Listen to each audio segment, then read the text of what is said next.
All right, so we're diving into a real head scratcher today. We're looking at a passage that's about 2,000 years old. And it's caused so much confusion, so much debate over the centuries. It's kind of like this ancient puzzle.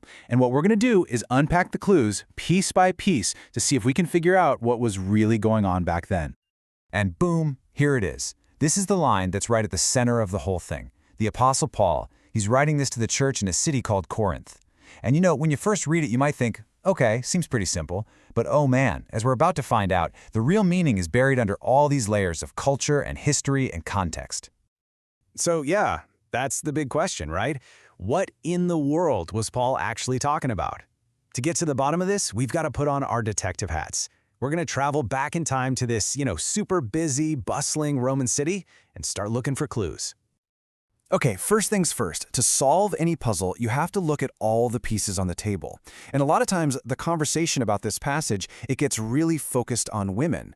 But what's so interesting is that Paul's instruction here, it was actually for everybody, for both men and women when they were gathered for worship.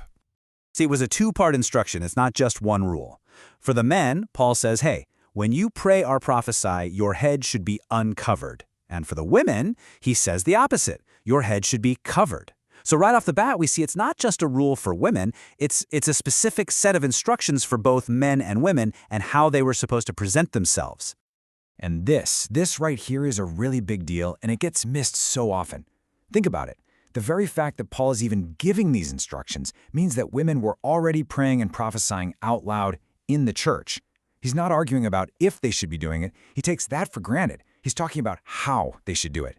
And honestly, that little detail, it's the key that's going to start unlocking this whole mystery for us. All right, so let's pick up our first major clue. And that clue is culture. I mean, we can't possibly understand a 2,000-year-old text with our 21st century brains alone.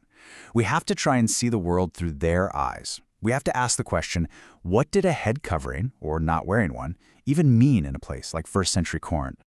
Okay, let's start with the guys. For them, Paul's instruction to pray with their heads uncovered was actually a pretty radical thing to say. Why? Because in Roman culture, it was common for men to cover their heads during religious rituals for their pagan gods. So Paul comes along and says, nope, you do the opposite. It was like a visual statement, a way of saying our head isn't some Roman idol, our head is Christ. It was this really powerful, countercultural symbol that set them apart. Now for the women, the cultural messages were just as loud, but they pointed in a totally different direction. Out in public in a city like Corinth, a woman who didn't have a head covering, well, she was sending a signal, whether she meant to or not. People might see her and assume she was promiscuous, maybe even a prostitute, or that she was being blatantly disrespectful to her husband. I mean, the social stakes here were incredibly high. And this is why it mattered so much. This wasn't just about fashion or personal choice. Think about it. If these Christian women, who are celebrating this amazing new freedom they have in their faith, are walking around and the whole city thinks they're being rebellious or promiscuous, well, that could totally wreck the church's reputation, right? It could completely twist the message they were trying to get across. So, we've got the cultural clue locked in. Now let's move on to our second big clue, which is all about the theology behind it. And this is where things get really interesting, because we're going to have to challenge some of the most common ideas about what this head covering was all about. For a long time, for centuries, the go-to interpretation has been that the head covering was a symbol of submission, that it meant a woman should be silent, that her role was limited.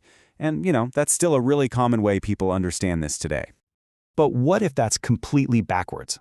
What if the symbol wasn't about that at all? What if it meant the exact opposite?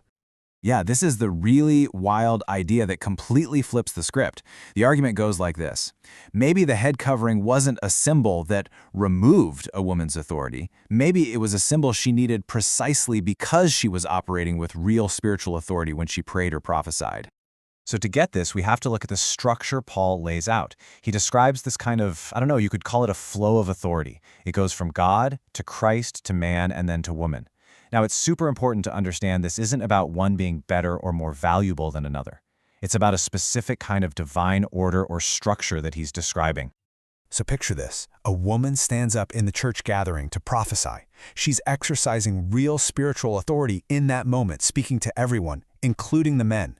The head covering in this view was the visual sign that said, I'm doing this with God's authority and I'm operating correctly within that divine structure we just talked about.